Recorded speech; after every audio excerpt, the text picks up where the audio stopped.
جنگ یمامہ اسلام کی تاریخ کی سب سے بڑی اور سب سے امپورٹنٹ جنگوں میں سے ایک ہے۔ ایون قرآن جو دنیا کی سب سے زیادہ پڑھی جانے والی کتاب ہے، جو آج ایک کمپلیٹ کتاب بک کی شکل میں موجود ہے، اس کا کریڈٹ بھی اسی جنگ یمامہ کو جاتا ہے۔ خلافت ابو بکر کو ملنے کے بعد عرب کے بہت سارے قبیلوں نے بغاوت کا اعلان کر دیا۔ کچھ نے تو زکوٰۃ دینے سے انکار کر دیا اور کچھ نے تو نبوت کا جھوٹا دعویٰ کر دیا، جس میں سب سے طاقتور باغی اور جھوٹا نبی مسیلمہ کذاب تھا۔ تو ابو بکر نے عرب کے سارے باغیوں کو لڑنے کے لیے مسلمانوں کی فوج کو 11 حصوں میں ڈیوائیڈ کیا، جس کے بعد خالد بن ولید رضی اللہ تعالیٰ عنہ ان باغیوں کو کریش کرتے گئے اور آخر کار ان کو ختم کر کے یمامہ مسیلمہ کذاب کی فوج کے سامنے پہنچے۔ باقی ساری فوجیں عرب کے ساری بغاوتوں کو ختم کرنے کے بعد صرف اسی یمامہ کی جنگ کی طرف دیکھ رہے تھے، کیونکہ اسی جنگ نے مسلمانوں کا فیوچر ڈیسائیڈ کرنا تھا۔ خالد بن ولید رضی اللہ تعالیٰ عنہ مسلمانوں کی 13,000 فوج لے کر یمامہ کے میدان میں پہنچے، جہاں سامنے مسیلمہ کی 40,000 کی فوج ان کا انتظار کر رہی تھی۔ لیکن یہ مسیلمہ تھا کون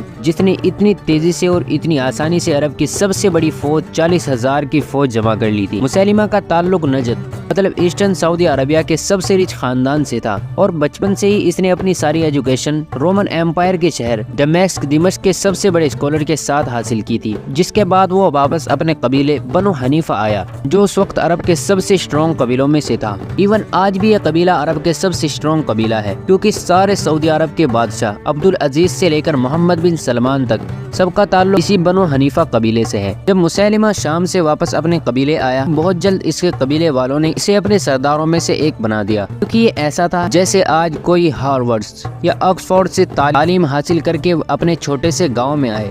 مسیلمہ اپنے علم اور ٹیلنٹ کی وجہ سے اپنے قبیلے میں بہت مشہور ہو گیا، لیکن جب مسیلمہ نجد میں اپنے قبیلے کو لیڈ کر رہا تھا، اسی وقت حجاز میں آپ صلی اللہ علیہ وسلم ایک نئی ریاست قائم کر چکے تھے، اور آلموسٹ ہر سال ان کی مکہ والوں کے ساتھ جنگ ہوتی رہتی تھی، بدر، احد، خندق۔ لیکن آخر صلح حدیبیہ کے بعد مدینہ کی ریاست آہستہ آہستہ بہت اسٹرانگ ہونے لگی، اور کچھ ہی سال بعد مسلمانوں نے مکہ کو بھی فتح کر لیا، جس کے بعد آہستہ آہستہ پورے عرب کو سمجھ آ گیا کہ محمد صلی اللہ علیہ وسلم ہی اللہ کے رسول ہیں، اور عرب قبیلے ہر طرح اسلام قبول کرنے کے لیے مدینہ آنے لگے۔ اور یہ سب دیکھ کر بنو حنیفہ قبیلے کے لوگوں نے بھی اپنے سرداروں سے ڈیمانڈ کی کہ وہ بھی جا کر محمد صلی اللہ علیہ وسلم سے ملے، جس کے بعد مسیلمہ اپنے 2 سرداروں کے ساتھ مدینہ کی طرف روانہ ہوا۔ مدینہ پہنچ کر وہ رسول اللہ صلی اللہ علیہ وسلم کے سامنے حاضر ہوا، اور مسیلمہ نے کہا کہ ہم صرف ایک ہی شرط پر اسلام قبول کریں گے کہ آپ اپنے بعد ہمیں یعنی مجھے اپنا جانشین خلیفہ بنائیں گے۔ تو وہاں پر ایک کھجور کی ٹہنی پڑی تھی، آپ صلی اللہ علیہ وسلم نے وہ اٹھائی اور مسیلمہ سے کہا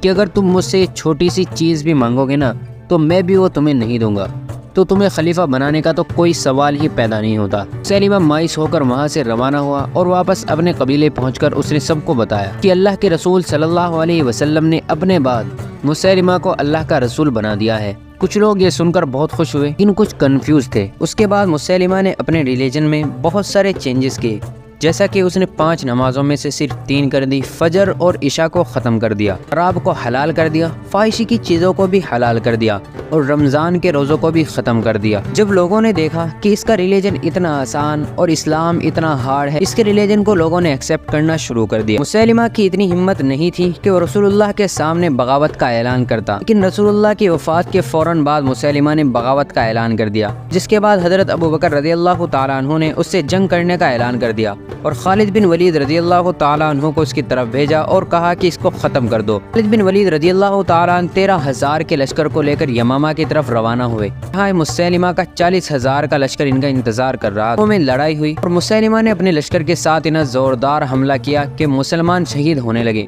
جس کو دیکھ کر مسلمان پیچھے ہٹنے لگے۔ لیکن خالد بن ولید رضی اللہ تعالیٰ عنہ نے سوچا کہ اگر ہم یہ جنگ ہار گئے تو مسیلمہ ڈائریکٹ مدینہ پر حملہ کر سکتا ہے، تو خالد بن ولید اپنے کچھ ساتھیوں کے ساتھ مسیلمہ کی فوج کی طرف بڑھنے لگے اور بہت سے کافروں کو مارنا شروع کر دیا۔ مسلمان فوج نے یہ دیکھا کہ ہمارے لیڈر لڑ رہے ہیں، تو وہ بھی جنگ کی طرف بڑھنے لگے اور مسیلمہ کے لشکر پر بھاری پڑ گئے۔ کچھ لوگ اس جنگ کو جنگ حنین سے کمپیئر کرتے ہیں، کیونکہ اس میں بھی بالکل یہی سین تھا۔ مسیلمہ کی فوج پیچھے ہٹ کر بھاگنے لگی، لیکن مسلمان ان کا پیچھا کر کے ان کو مارنے لگے۔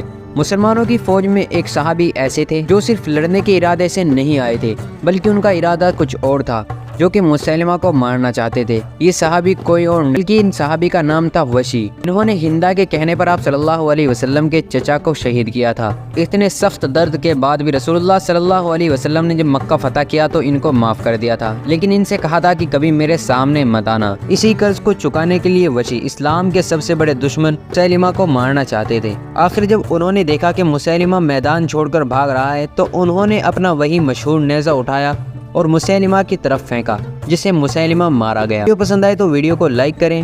ایسے ہی ویڈیو دیکھنے کے لیے ہمارے چینل کو سبسکرائب کر کے بیل آئیکن کو آل پر سلیکٹ کر لیں تاکہ ایسے ہی ویڈیو آپ کے پاس سب سے پہلے پہنچ سکے۔